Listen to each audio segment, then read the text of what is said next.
white privilege. Let's expose all the Karens and defund the police. White privilege. Bitch, black lives matter, no justice, no peace. And 4 white hoes will never be 4 white housewives. Let's not forget about our black, queer, and trans lives. White privilege.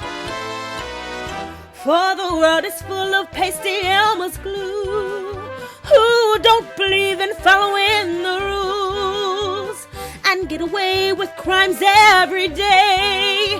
Girl, us blacks are all just tired as hell. Arrest bad cops and send them to jail. White privilege. That shit's happening every day.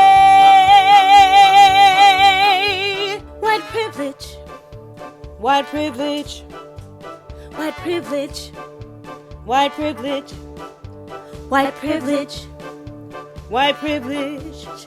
White privilege.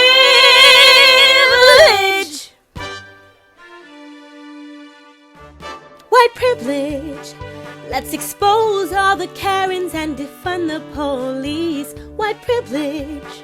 Bitch, black lives matter, no justice, no peace. And 4 white hoes will never be 4 white housewives.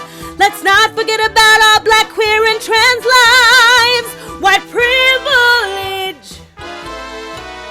For the world is full of pasty Elmer's glue who don't believe in following the rules and get away with crimes every day. Girl, us blacks are all just tired as hell. Arrest bad cops and send them to jail. White privilege. That shit's happening every day.